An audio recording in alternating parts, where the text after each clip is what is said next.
Halo Soul Seeker, how are you today? I'm fine, thank you, and how are you? Semua dalam keadaan baik-baik saja, dalam keadaan sehat, dalam pemeliharaan Tuhan. Kita menikmati hidup dengan alam yang begitu indah, dengan alam yang terpelihara dengan baik, khususnya anak-anak Tuhan, orang-orang Kristen yang juga harus memelihara alam semesta ini. Di lingkungan kita, di tetangga kita, di kota kita, kita tetap menjaga lingkungan kita sehat, alami, dan segar, dan membuat kita mendapat inspirasi banyak untuk mempermuliakan nama Tuhan.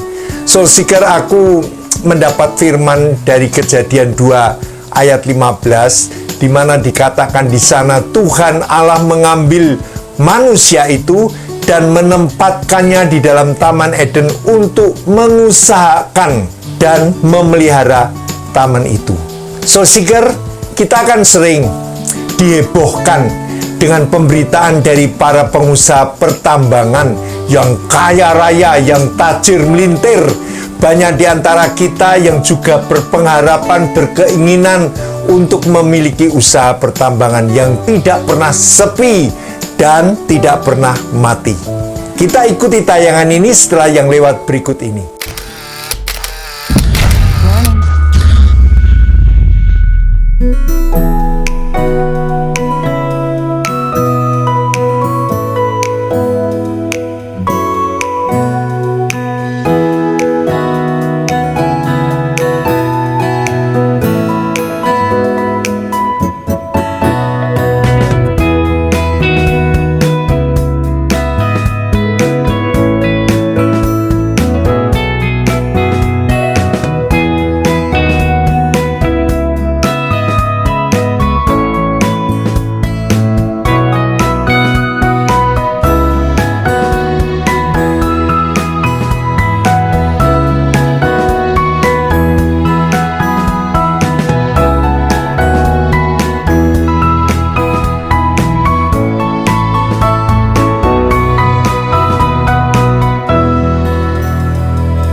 Pendekatan firman itu dapat menjadi sesuatu yang baru, yang segar, yang fresh from the oven.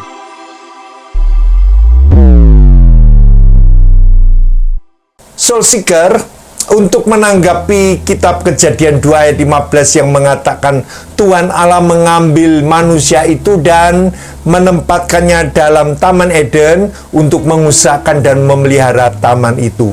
Jadi kewajiban kita sebagai manusia untuk tetap mengusahakan sumber daya alam dan juga memelihara. Aku memberi sedikit contoh, ada beberapa usaha yang berkaitan dengan sumber daya alam, misalnya usaha perikanan laut, pembuatan garam, usaha di bidang kehutanan dan perkebunan, juga usaha pertambangan, dan memelihara alam tersebut yang ujungnya dari firman Tuhan tidak lepas agar manusia tetap memelihara alam tersebut. Baru-baru ini pemberitaan kita digemparkan dengan kasus korupsi tambang timah yang tidak hanya merugikan keuangan negara, tetapi juga berdampak besar pada lingkungan hidup, mencapai kerugian 271 triliun.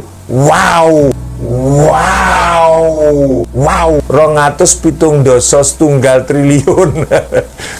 Aku tidak tahu ngitungnya gimana itu. Kalau didoskan itu berapa dos, berapa tumpukan uang, saya tidak tahu.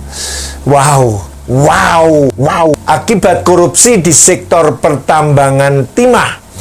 Hal ini merupakan sebuah angka yang mencengangkan. Korupsi tambang timah tidak hanya mencuri sumber daya alam yang seharusnya menjadi kekayaan bersama, tetapi juga mencuri kesehatan dan kehidupan yang seharusnya menjadi hak setiap warga negara. Mengkaji dalam lingkungan dari kasus ini sejalan dengan konsep kerugian lingkungan yang menyatakan bahwa kerugian lingkungan mencakup aspek ekologis dan ekonomis yang timbul akibat kerusakan sumber daya alam. Kerusakan sumber daya alam. Soul Seeker, kita harus tahu Kalau Tuhan memerintahkan kita untuk mengusahakan tanah, tetapi jangan sampai kita juga merusak sumber daya alamnya. Jadi orang Kristen bertanggung jawab terhadap lingkungan hidup manusia. Karena apa? Karena manusia harus memelihara dan mengelola alam dengan bijak. Hal ini karena alam adalah ciptaan Tuhan yang harus dihargai dan dipertanggungjawabkan. Dikatakan di sana harus memelihara dan mengelola alam dengan bijak. Bukan bijak cari duitnya, tapi bagaimana bijak juga untuk memelihara alam, memelihara lingkungan hidup setelah dipakai untuk pertambangan.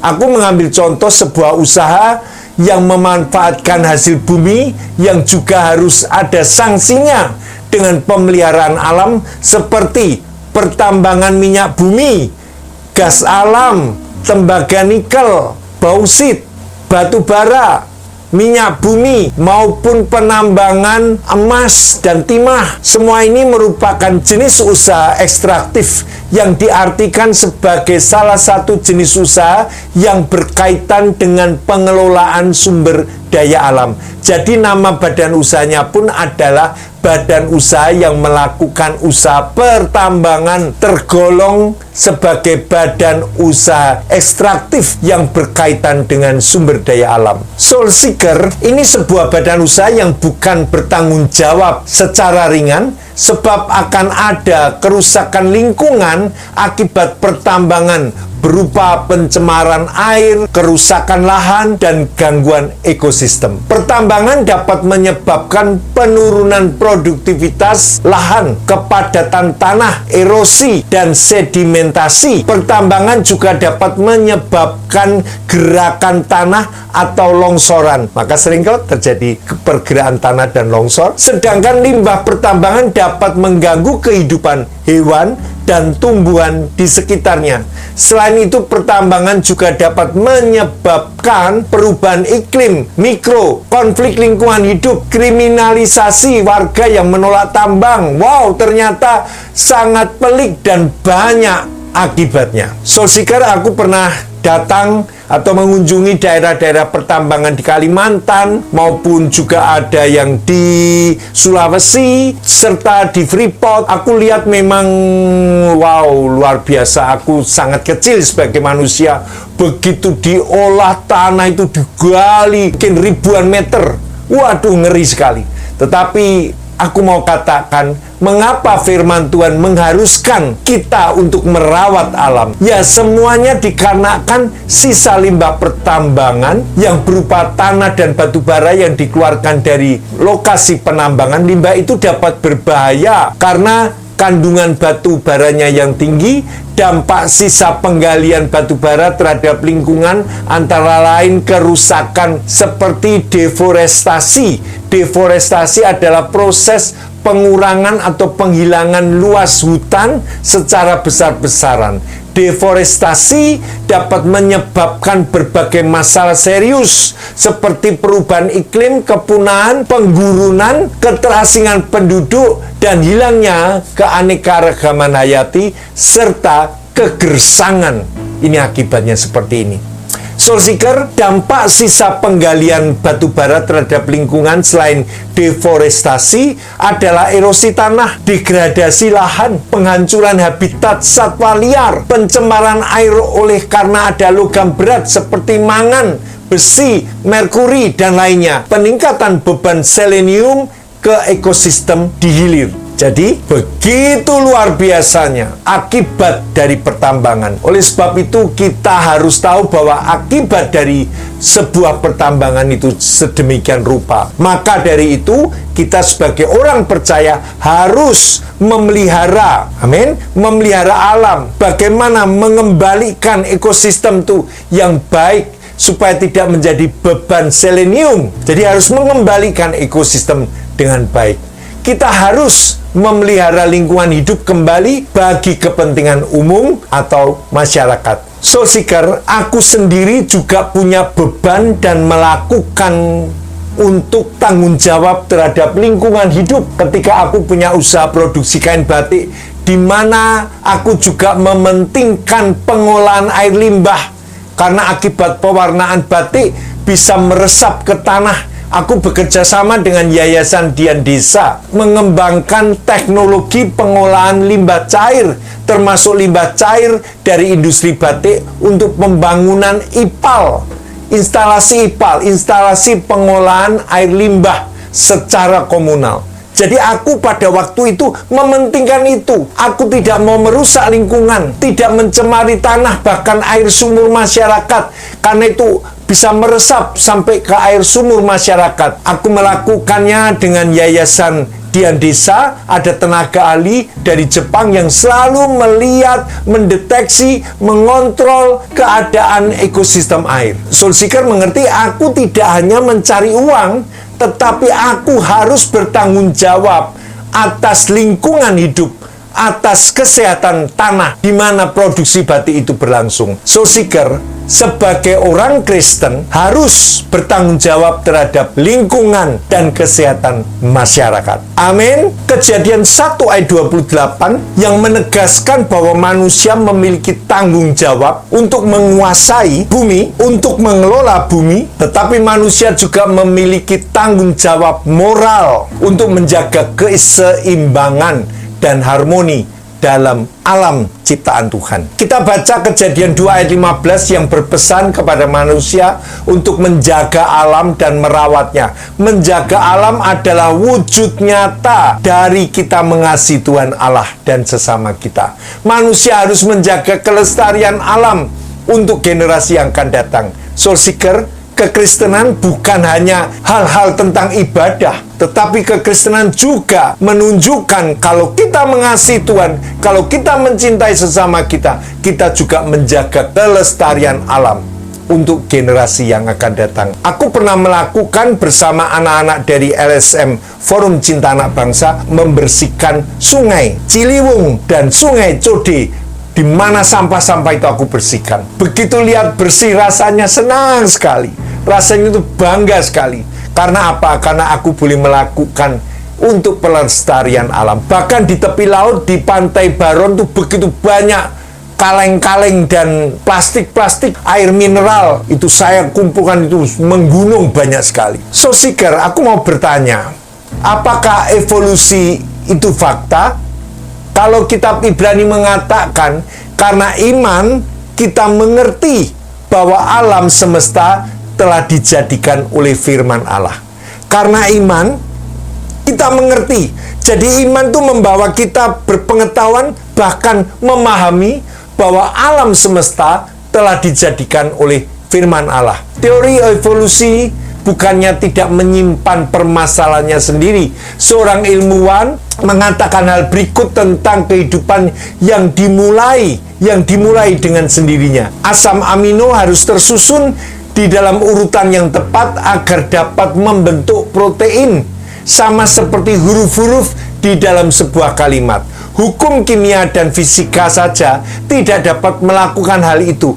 Peluang terbentuknya protein secara kebetulan adalah 1064. 10 dengan 64, 0 di belakangnya berbanding 1. Soul Seeker, banyak orang yang berasumsi bahwa teori evolusi itu benar. Ya, saya tidak mengatakan benar ya. Tapi orang berasumsi. Namun apakah teori itu dapat dibuktikan secara ilmiah? Sesuatu dianggap benar secara ilmiah hanya jika dapat dibuktikan berulang kali di bawah kondisi laboratorium. Pernyataan bahwa kehidupan itu muncul dengan sendirinya dari sebuah proses panjang yang tidak mengacu pada pribadi tertentu tidak dapat lolos dari ujian kebenaran ini. Karena itulah evolusi tetap menjadi sebuah teori semata, karena sulit dibuktikan. Jadi jika kamu pernah tergoda untuk meragukan kisah penciptaan menurut kitab Kejadian, pertimbangkanlah alternatifnya. Peluang bagi sebuah protein sederhana untuk menciptakan dirinya sendiri sangat kecil. Betapa jauh lebih masuk akal bagi kita untuk mempercayai Allah dan firman-Nya, karena iman kita mengerti bahwa alam semesta itu dijadikan oleh firman Allah. Sehingga apa yang kita lihat telah terjadi dari apa yang tidak dapat kita lihat. Ibrani 11 ayat 3. Bukankah lebih masuk akal bila kita mempercayai bahwa Allah saja yang merancang, menciptakan alam semesta? Kejadian 1 ayat 1. Segala ciptaan menunjuk kepada Sang Pencipta yang Maha Kuasa. Tuhanlah yang empunya bumi serta segala isinya, dan dunia serta yang diam di dalamnya. Mazmur 24 ayat 1. Alam memberi kita hadiah yang luar biasa, dunia yang indah tempat kita tinggal. Namun tak kalah hidup bersama dengan banyak orang lain di planet ini, tentu kita menghadapi kemungkinan menyaksikan sirnanya keindahan dan habisnya berbagai sumber alam. Ngeri ya. Soulseeker, dulu aku bermimpi ingin tinggal di New Zealand karena dikatakan New Zealand tidak ada ular. Tetapi aku beberapa tahun yang lalu aku sangat kaget ketika New Zealand terjadi gempa. Rupanya di planet bumi ini tidak semuanya aman. Bahkan kalau kita katakan kita tinggal di rumah karena kita ingin aman, tetapi akibat gempa, tsunami membuat kita tidak pernah aman. Yang aman ada di dalam firman Tuhan. Amin. Kita tidak aman. Di mana saja kita berada tidak aman. Kita mau pindah ke negara mana, sama saja. Walau kita berhak memakai berbagai sumber alam yang Allah tempatkan di dalam dan di atas bumi, harus kita akui, kita bertanggung jawab menghargai bumi sebagai miliknya dan memelihara berbagai sumber alam bagi generasi kita selanjutnya. Jadi jangan sugih belegedu untuk diri kita, nanti uang saya akan bisa sampai 7 turunan. Bukan itu. Tetapi bagaimana usaha, apapun yang kita usahakan yang berkaitan dengan alam, kita harus memelihara dan menghargai, karena alam ini juga bagi generasi anak cucu kita.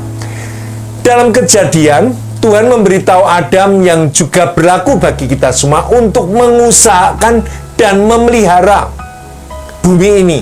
Karena tak tahu kapan Yesus akan datang lagi, kita akan menjadi penata layan yang tidak bertanggung jawab bila tidak menyisakan anak dan cucu kita sebagai sumber alam yang Allah berikan juga bagi mereka. Mungkin kita menganggap usaha pribadi kita untuk memelihara dunia milik Allah ini tidak berarti. Ini kecil.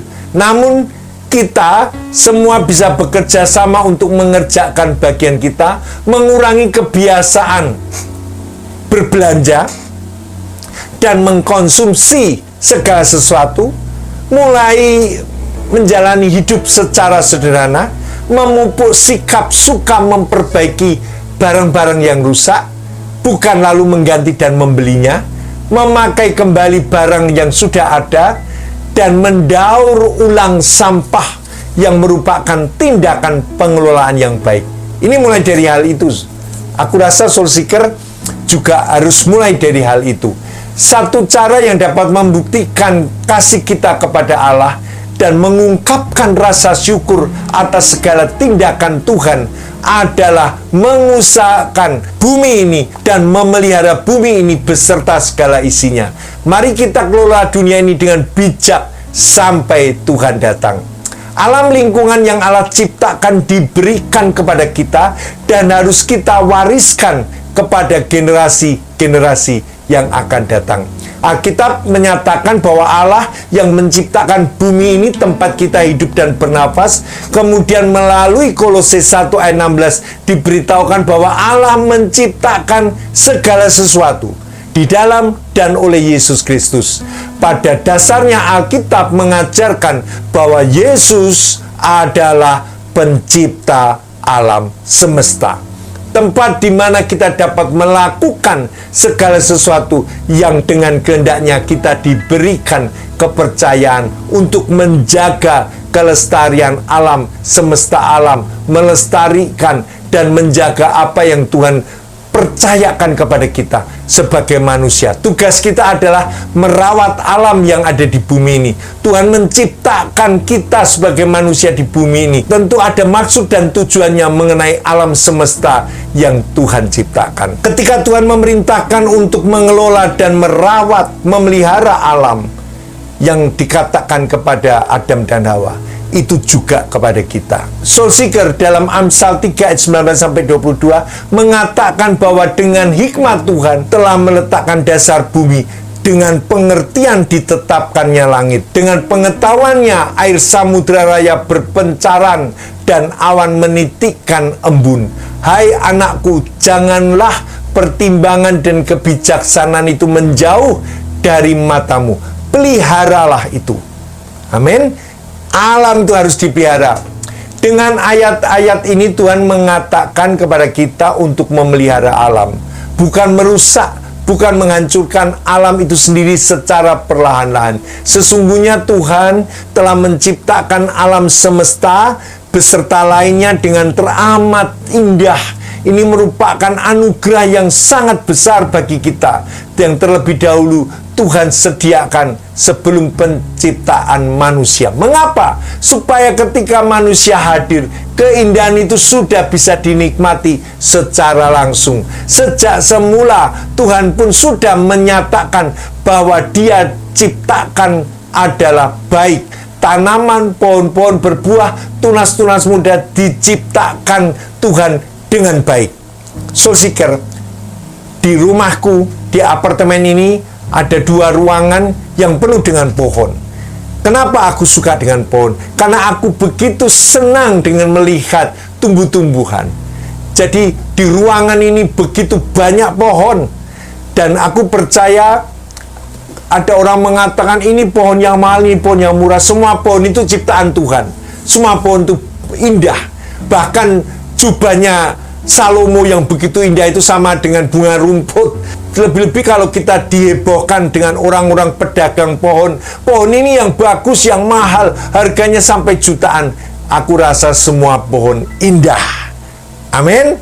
Kelestarian alam harus dijaga. Manusia dalam menjalani hidup sangat bergantung pada keadaan alam. Jika alam sekitar baik, manusia akan nyaman dalam menjalani hidup. Sedangkan jika rusak, akan merasa terancam. Alam semesta juga telah memenuhi segala kebutuhan hidup manusia. Semua yang dibutuhkan manusia, bahkan juga makhluk-makhluk Tuhan lainnya telah tersedia di alam ini.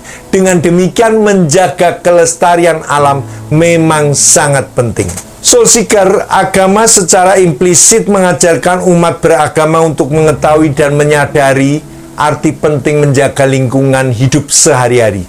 Karena agama mengajarkan setiap umat untuk peduli terhadap lingkungan. Agama mengajarkan bagaimana menjaga dan melestarikan lingkungan hidup. Bahkan setiap kerusakan alam lingkungan pada akhirnya akan memberikan dampak yang buruk. Berdasarkan penjelasan dari kitab suci, gereja mengajarkan bahwa manusia adalah citra Allah. Sebagai citra Allah, manusia adalah makhluk pribadi yang memiliki kodrat sosial. Manusia sebagai pribadi adalah bersifat unik, menyejarah sekaligus bersifat kekal, memiliki kesadaran dan keberadaan dirinya di hadapan sesama dan lingkungannya. Mazmur 24 ayat 1 mengatakan, alam semesta beserta segala isinya adalah milik Tuhan.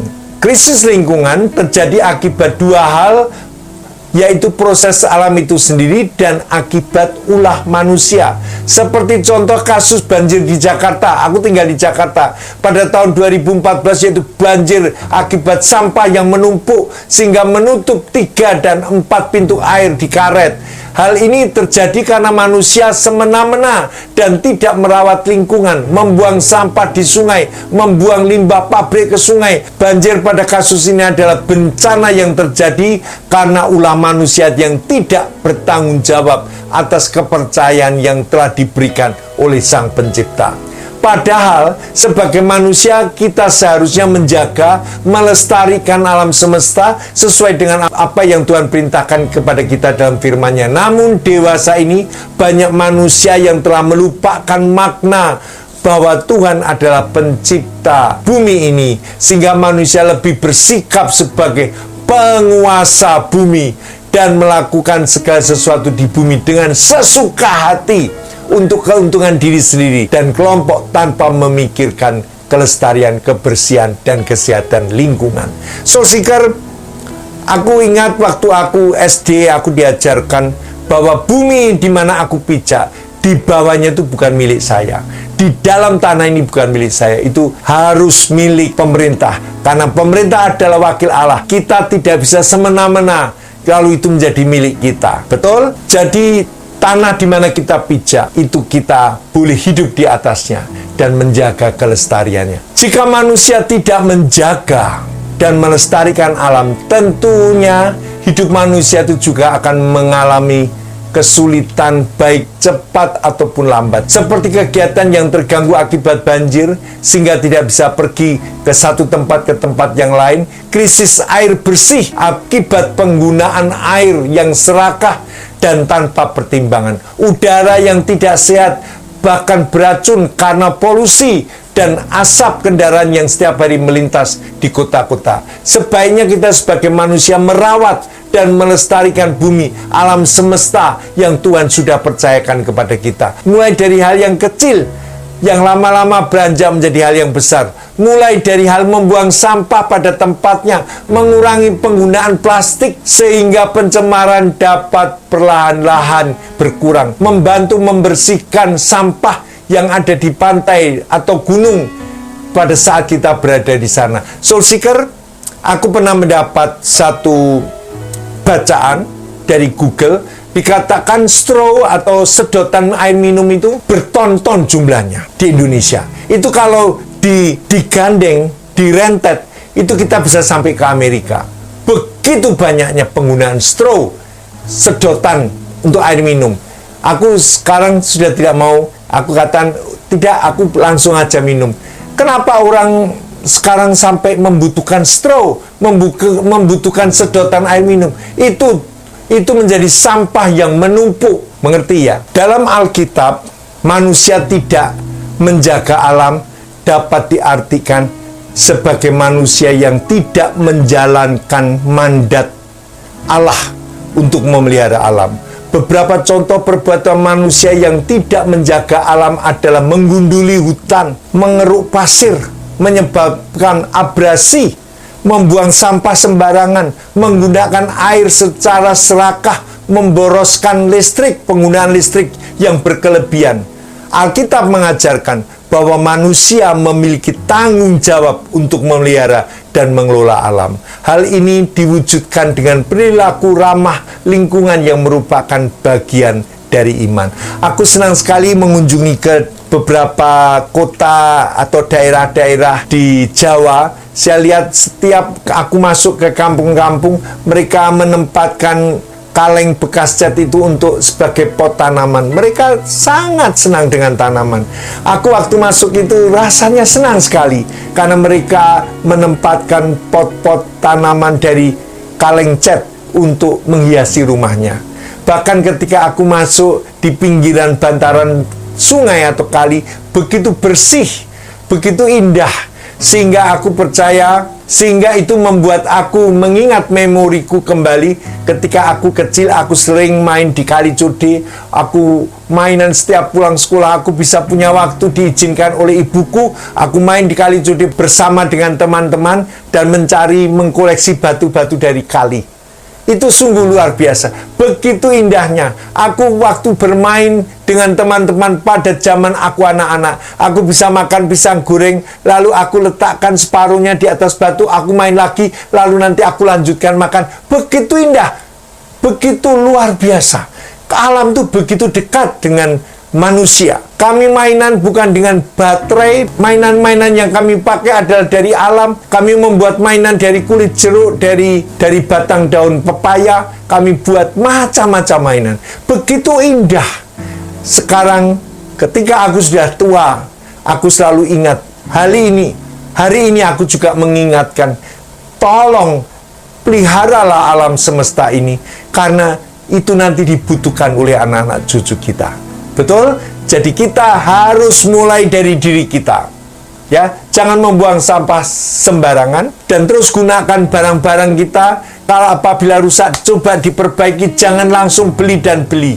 Kita bukan masyarakat konsumtif, tapi kita masyarakat yang mengenal perilaku yang baik untuk melestarikan alam. Oke, kiranya ini memberkati. Puji nama Tuhan. Aku akan berdoa bagi saudara. Tuhan Yesus berkati setiap orang yang mendengar di Think of Soul channel ini, supaya kami pun memiliki satu tanggung jawab moral untuk kelestarian alam. Tuhan Yesus, bukan kami cuma ingin menjadi orang kaya yang bekerja di pertambangan, tetapi kami juga mengusahakan bagaimana tanah itu menjadi baik kembali, ekosistem terjadi kembali. Kami berdoa Tuhan, setiap orang yang mendengar diberkati Tuhan, dan apa saja yang dikerjakan dibuat Tuhan berhasil. Terpuji nama Tuhan Yesus, dalam nama Yesus kami berdoa. Amin. Oke, Soul Seeker, terus maju. Ingat, kekristenan bukan hanya berbicara ibadah-ibadah, tetapi kita juga berbicara tentang pelestarian alam untuk anak cucu kita. Shalom Aleichem. Puji nama Tuhan. Bye.